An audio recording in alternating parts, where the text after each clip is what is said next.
Hello, and thank you all for joining me today. I'm Julie Lafford. I'm the Executive Director of Alumni Engagement at York University, and I'm joining you from my home office, as I'm sure many of you are too. This webinar is part of our Scholars Hub speaker series. This programming is typically offered in collaboration with and on-site at public libraries in Toronto, and it features educational lectures by academics and researchers from York. And while the circumstances are unfortunate, I am pleased to be able to bring this series online during the COVID-19 pandemic to allow even more alumni to hear from some of the university's leading scholars. Whether it's from home, from their labs, from hospitals and assessment centers, York alumni and researchers are actively participating in the fight against the pandemic sweeping the globe. And even though we can't come together physically, we hope to continue to offer you programming and events virtually so that we can stay connected during this challenging time. Although we aren't all in the same location right now, I'd still like to acknowledge that many Indigenous nations have longstanding relationships with the territories upon which York University campuses are located that precede the establishment of the university. York acknowledges its presence on the traditional territory of many Indigenous nations, and that this territory is subject to the Dish with One Spoon Wampum Belt Covenant, an agreement to peaceably share and care for the Great Lakes region. Today's session is titled An Urban Pandemic, COVID-19 in a World of Cities, and it features two of our faculty members from York. Our speakers, Roger Keil and Seyed Ali, are co-editors of a book titled Network Disease, Emerging Infections in the Global City. This is a collection of essays that was published in 2008 and at that time really referred to the SARS epidemic, but it was recently named by the Globe and Mail as a top 10 reference for informing the current COVID-19 pandemic. So it's very timely, and I'm very grateful to have both of our speakers with us here today. Roger Keil is a professor at the Faculty of Environmental Studies at York University. He researches global suburbanization, urban political ecology, cities and infectious disease, and regional governance. Keil is the author of several books, including Suburban Planet. He is co-editor with Judy Bransman of Public Los Angeles, A Private Cities Activist Futures, and with Yufei Ren of the Globalizing Cities Reader. He's also editor of the Global Suburbanism book series that's published by the University of Toronto Press. Our other speaker is Harris Ali, who is a professor of sociology at York. He's an environmental and disaster sociologist who has studied the social and political dimensions of various disease outbreaks, including SARS, influenza, tuberculosis amongst homeless people in Toronto, and more recently, he's studied Ebola in West Africa and the Democratic Republic of the Congo. Currently, he's looking at the role of social media in response to COVID-19. Thank you both again for joining us. So I'm going to jump right in with my first question. We're seeing news articles about reduced smog in India and recently Los Angeles. And that's being attributed to decreased activity due to COVID-19 isolation.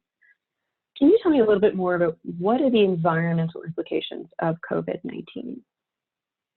I mean, one of the things that comes to mind as we're dealing with the global COVID outbreak is the sort of convergence of global catastrophes, so to speak, because, you know, now they speak of global climate change, and quite rightly so. It affects the whole Earth, just as the pandemic does affect the whole Earth. So is there a relationship between these two global phenomena? Are they somehow connected together? This is a pandemic outbreak and global climate change. And I would, I'm not an expert, but I would sort of conjecture that there is. I mean, human intervention in nature leading to climate change, leading to changes in the environment, also lead to changes in the balance in nature, of the viral reservoirs, of where viruses and pathogens are able to survive in their ecological niches, our interactions with them, you know, that mosquito vectors typically thought of as being associated only with the global south, with global warming, can move up north. All these sorts of interactions between viruses in the environment is also changing. right? So, there's a lot of talk these days about once in 100 years pandemic, and then they refer to the 1918 Spanish flu. And they say, okay, every 100 years or so, there will be a global pandemic. You see, I would argue that we will see more and more of these pandemics because of the way we're changing the earth, the way we're changing nature on such a global scale, at such a level of magnitude unprecedented from the past, right? So there will be unintended consequences, including, as people predict, many more extreme weather events. But as part of that, I think there will be many more outbreaks. And we're not going to be talking just about once in 100-year outbreak. I think this will be, to use the stereotypical term, a new normal, right? That there will be more and more of these outbreaks because of the changing environment. So I want to emphasize the changing in environment is tightly connected to what we're dealing with today, the outbreak situation. One of the linchpins of this environmental issue is, of course, the relationship of humans to non-human nature, which is, for example, about our relationship to animals. This disease, as was SARS and other diseases like MERS, is part of a disease, a newly emerging disease we call, that comes from a zoonosis. That is a technical term that describes the species jump of a virus. I don't want to go into detail, we've all heard the stories, but it's important for us to recognize that this all has to do with those larger processes that Harris and I have been describing. As we develop cities and urban food demands, and as we create different kinds of market relationships in the production of food, we also deal with our relationships with animals, whether these are animals in stables and on pastures, or whether these are wild animals that are being sold on markets. Doesn't really matter, or whether they come from the sea. We are changing through our patterns of urban life. We are changing those relationships, and we need to look at those in the future. Mm-hmm. And there was one more thing to us that I would like to add to what Roger has said. It's not just about our changing relationship with animals and living things. It's also with the material environment in general. There is a book written by a Canadian economist, Jeff Rubin. It was called "The World is Going to Get a Whole Lot Smaller." And his argument was this, that basically as the price of oil goes higher and higher and higher, we won't be able to afford that resource. It will just become too expensive. But yet we rely on cheap oil for many aspects of our material and social life. Even our choice in cuisine, that you can get salmon from very far parts of the world onto our dinner table. We can get all this stuff from the dollar store from, China and so on and so forth, right? That we can visit relatives and friends in another country, right? All this sort of stuff made for a very expansive world in which we live in.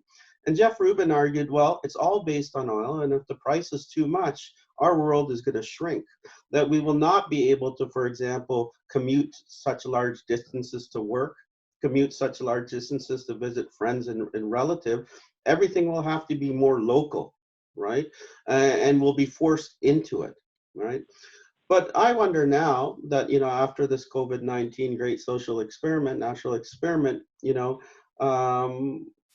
how we're dealing with this, because we're still dealing with an expansive world. Like right now, today, we're all sitting in 3 different locations, and yet we're all connected, right? So is the world getting a whole lot smaller? In some ways, yes, right? You're not traveling outside the home to come to our university to meet with Roger and I, right? And so in some ways, the world is getting smaller, and yet it's because of the technological mediation of the internet, we're still dispersed, right? So I think it'll be interesting questions for the future about the environmental impacts, yeah. And that is also, I think it's a very important point that Harris just made about the technology interface, because now, of course, the big tech companies are just salivating over the possibility of selling all kinds of solutions to the world on the basis of assuming that it's more environmentally friendly to do the sort of thing that we're doing right now. is to be connected by some kind of technology.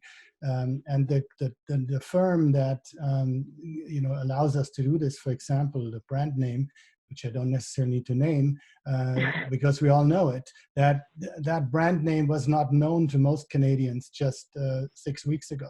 And now even school children know of that. Of course, we are handing a lot of power over to the tech companies who are ready to change the world in ways that we can hardly understand yet. And that is really important because as many environmentalists have pointed out, is that the highest growth of energy consumption amongst all industries has in many ways in the last few years been exactly the high-tech industry, the data storage centers, the incredible growth of the internet. All of that is being sold to us as a solution to dealing with our energy issues and with those issues that Harris brought up in terms of proximity and distance. But in reality, we're just getting ourselves into another loop of unchecked growth of a different kind. We're building battery power in faraway desert. We're building all kinds of storage facilities that are larger than Pearson Airport in the middle of nowhere. All of those things are not really well understood. They are not really well, they're not there in the consciousness of the people. So we need another discussion. We need as I said earlier, not to jump to quick solutions and quick conclusions. We need to have a longer, more profound understanding of this particular set of changes that are now coming at us. And we need to, if not scale back our activities, alter them to a significant degree. But when we say we alter them, we also need to understand that we need to alter the quality, not just the quantity of those relationships. We have now learned that, as Harris pointed out, is that proximity may not be a question of physical distance alone, but it is something about the social relationships. I have had conversations with faraway people that I went to high school with that I haven't talked in 30 years. All of a sudden they reappear in my life. I sent emails to cousins and relatives that I have stopped sending Christmas cards to for years now, and all of a sudden I'm in touch with them again. So those kinds of things need to be talked about, and they are all part of what we referred to earlier as our urban way of life. This is something that makes us profoundly urban people, to have those far near relationships that are well known in sociology. Yeah, no, that's true, Roger, and it's funny because you mentioned about relatives you haven't connected with for such a long time. Roger, I've been now in contact with former students of ours, from decades past. When we first got the book out, Reconnecting. Incredible. Thank you both for that very lively and interesting discussion. And it's actually a great segue for a question I had for Harris, which is about social media. People are absolutely flocking to social media for distraction, for information, to reconnect with people. So tell us a bit about your work on how social media is affecting our response to COVID-19. Yeah, this is a collaborative work which I'm doing with my colleague in sociology, Professor Fuyuki Karasawa, who's been studying social media now for some years and has developed various statistical, or I should say data analytical techniques, web scraping and all this sort of stuff, which, to be honest, I'm not familiar with. But I am a bit familiar with sort of the theory involved with the social media, because my generation isn't that tightly involved in the social media in relation to the younger generation. I mean, the social media is what they grew up with, right? They say this is a generation that was born with a cell phone in their hand, right? So I come from a different generation than that. And so I think the question is, like, how are people influenced by the social media more generally? And it's one of the ways they're influenced is that it's become a source of information. and knowledge. You know, my postdoc supervisor, you know, he lives in downtown. He was going to a local variety store, you know, in Davenport and Avenue Road around there, and he asked for, you know, the New York Times, and the person working at the store, he said, like, no one buys newspapers anymore. Like, you know, we don't carry that sort of thing. So things have changed quite a bit. But you see, one of the issues that comes up is that you have so much information now, right? Some of it good, some of it is bad. And it's really a matter of sifting through and trying to figure out what is the valid, true, and reliable information, and what is the background noise, the pollution kind of thing. And that's a difficult task, right? And some guidance needs to be given. I mean, right now they say, okay, get your information from the Public Health Agency of Canada or official sources and things like that, right? But then even then, it becomes an issue of trust in the sources, right? And in politicians, right? You know, like this is why you even see the contradiction between the U.S. president and his medical advisor. You know, what sources of information are they using? Who are we to trust, right? And so this becomes a big issue. And one of the things that happens after a sudden emergency or disaster occurs, and it occurred during the early onset stages of the pandemic, the COVID pandemic, is that you have you have the creation of what's called a risk information vacuum, or an information vacuum. You see, because scientists and public health officials and experts, you know, or academics for that matter, we're all trained to be very careful on how we say things in our statements. It's always based on qualifications and conditionals, and this is part of the scientific discourse, right? You just can't say things flippantly, right? So because of that, there's a delay in getting information out, okay? And so a vacuum is created. And so what happens is the vacuum is quickly filled by anyone who has access to the social media. So all sorts of conspiracy theory, you know, sort of personal opinions, all this sort of stuff comes out, because the social media allows people to access the public very quickly, whereas the public officials are being more careful. And so there's a gap, a delay in time. This is what creates the vacuum.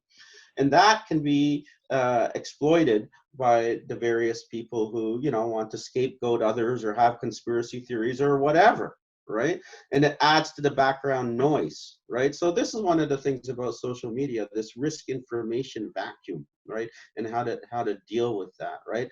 Nowadays, you see this sort of new relationship between the big social media companies, Facebook and Google and all that, and the public health officials and the World Health Organization. This is a relationship that I never saw happening before. It did not really happen with SARS, right? But now with COVID-19, you have meetings between people in the social media companies and, you know, World Health Organization, for example. This is a new type of relationship, right? So the social media has also taken on a new role because, you know, like all of us, we're in this sort of a quarantine situation, and the social media allows us to reach out beyond the walls, the confines of our home, right? And makes for connections, right? And so this is an interesting way of relating to other people as well, right? So you have all sorts of things, how people entertain each other on social media. So the social media has both the positive and the negative aspects, and they're all coming out really in this time of emergency. Thank you for that. My next question is for both of you. How have we as a global society become more vulnerable to these events referred to as Black Swan events, which are rare and unexpected occurrences that seek explanations after they happen? Yeah, I can talk a little bit about this, and then Roger can now, of course, jump in where he feels that is correct. You know, a Black Swan event is a sort of rare event which has big implications for society. Okay, and it, you know, for a long time, and there's obviously dispute about this of how social change occurs. The analysts have been talking about, and most of the time, the conventional approach is that social change occurs gradually. But some argues that black swan events actually lead to rapid change in a very short period of time, almost overnight, right? These are rare events that change the social fabric very quickly. For example, the fall of the Berlin Wall, or the division between, the former Soviet Union and the West. That happened quite quickly and led to rapid changes. Or the spread of the internet, which also happened quite quickly as well. So these rare events seem to have these huge impacts, right? And so the social change, they say, just happens quickly and suddenly and without sort of expectation, right? So we're dealing now with a black swan event for sure, the COVID-19 outbreak, right? And will it lead to enduring social change or not? I think is open to question.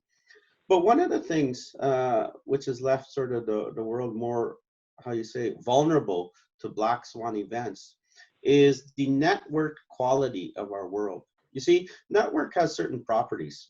See, a network is about relationships and connections between what they call different nodes. And certain nodes have more connections than others, and they're called hubs, right? So an example is, the air traffic network. Obviously, Chicago, O'Hare, and Toronto Pearson are hubs. Many more planes go through these nodes than, Buttonville Airport or whatever, right? So they have more influence over the network, the hubs do. So when they talk about globalization, and Roger and I have looked at this in terms of the global cities network, you have certain cities that have an inordinate influence on the global economy. New York City, London, Tokyo, right? These are alpha global cities, and they're tied into the network, but have a great influence on the economy. This is the networked quality that we're dealing with. So why I'm getting into all this is that it can be argued that today we live in a society which is much more networked. So a change in one part of the network will have immediate ramifications to another part of the network. Okay, you saw that with the fall of the electrical grid. The electrical grid, of course, is a network. And then when certain things happen in certain parts of the US, it affected Toronto because we're all connected, right? There are ways to deal with the effects of networks. One of the things is to isolate things off so that if things fail in one part of the network, they won't affect other parts of the network. It's isolated, the problem. But today we live in a very networked society, so that a negative impact in the economy in Asia will have an impact in North America, right? We also see this with infectious disease spread. When Roger and I traveled to Hong Kong and interviewed the person who discovered the causative agent of SARS, he made the comment once that, in the past where you had a disease outbreak, it would occur in some remote village and it would, to use his term, burn itself out, right? That, it would, affect everyone in the village, but then there would be no more carriers of the disease, right? Or people would build up the herd immunity and it would not get outside of the village. It was limited.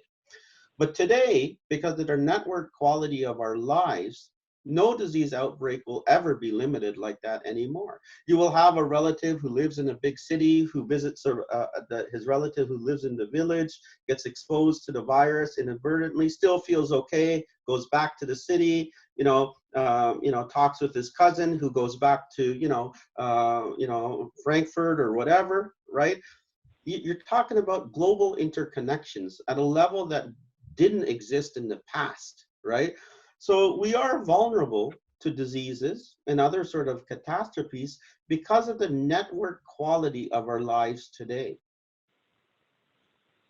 Can I just add one thing, which is, I think, really important as we are now beginning to see the light at the end of the tunnel of this particular period of isolation and all this, and people talk about the future and what this black swan event could be.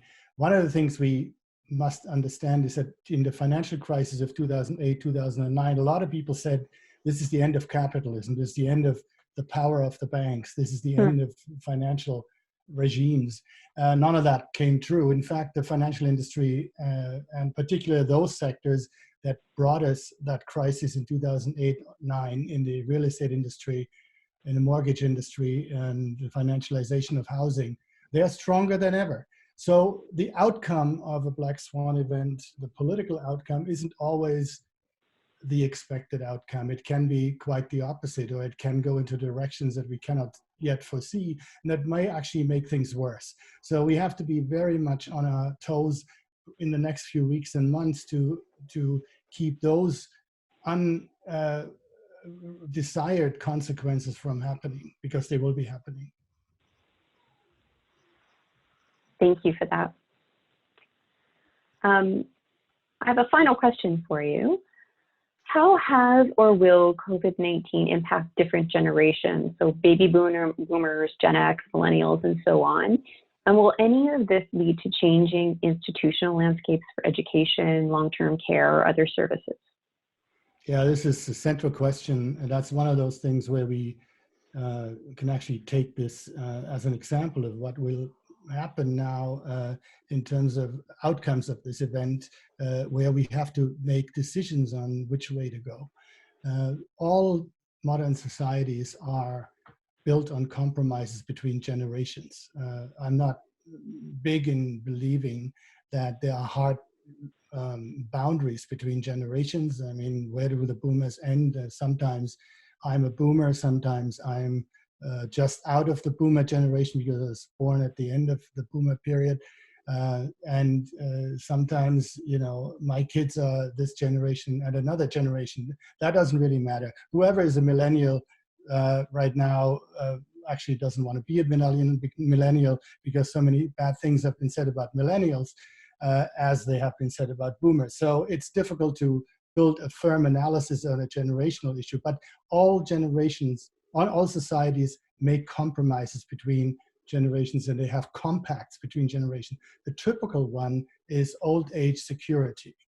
And the whole long-term care issue, of course, is part of that. We have neglected as a society, just at the time when we have a large elder generation, an older generation, we have neglected that sector in our society for all manner of reasons that we don't have time to get into and I'm not an expert for. But we now see in the particular issues around long-term care homes and the deaths and illness occurring in those homes that a lot of other things come to the fore. The regulation of those, the sequestration of an entire generation of people into that into that sector of the economy, which is now a sector of the economy because we learned that these places are not run by public investors, they're not run by the government. They are run or by nonprofit organizations. They're often investment targets for, you know, construction firms and just anybody. So we are, you know, in a difficult situation. We need to figure this out. At the other end, at the educational end of the generational compact, we as a society since the late 1800s, late 1700s, since the beginning of the 19th century, in modern industrialized societies, there was the idea that children go to school, and schools are institutions that are linked to a particular form of infrastructure, buildings, campuses, those kinds of you know, innovations. Now, in the current situation, as we are now in this conversation linked through new communications technology, all of a sudden there is a push towards saying education needs to be rethought fundamentally, particularly university education, which needs to interest us because we are university teachers, but also other forms of education. And I would warn against any attempts right now to say, oh, look, this was a great experiment in distance learning. Let's just do it all the time. Why do we need York University campus in the first place? It takes a long time to get there. And it is actually quite inconvenient because I need to leave my couch to go to York. I think I'm much better off if I'm at home and I'm listening to that professor online, because actually I can also switch him off if I don't want to listen to him. And, you know, he will not even know. If I fall asleep in the lecture, they will see me. And, you know, I'm you know, making light of this now, but we cannot possibly allow ourselves now to say we can leave educating our children and our young people to technology alone. We need to have society in proximity. We have to have actual buildings. We actually have to have fora that are with people, filled with people, that is exchange, physical exchange with people, that people see each other smile in the real world, that people can actually have vivid exchanges in the classroom. Those kinds of things need to be held high. We need to have this kind of human interchange, this human exchange as much as we can. And I wish that we don't come out of this particular crisis by abandoning those many, many centuries of creating these kinds of institutions and the value that they've had for those societies. Thanks for that. Eric, do you have anything to add? No, that was an excellent answer and a complete answer. The only thing I would add to that is it actually brings us, and it's maybe a nice segue for you, Julia. It brings us, right back to where we started, because what Roger was emphasizing was the social dimensions of our lives, right? Education is not just about conveyance of information, it's how it's conveyed. And conveying knowledge technologically is different from conveying knowledge human to human. And we always have this need for that human to human way of interacting and communicating. Thank you. So before we wrap up, do either of you have any additional thoughts or comments for our audience that may be watching? I just want to call out to everybody out there that those of us who have the privilege of sitting on a chair at a desk and staring at a computer all day while we do other things like elder care and childcare at the same time, and school our children and do all kinds of things and order food and other necessities from the store.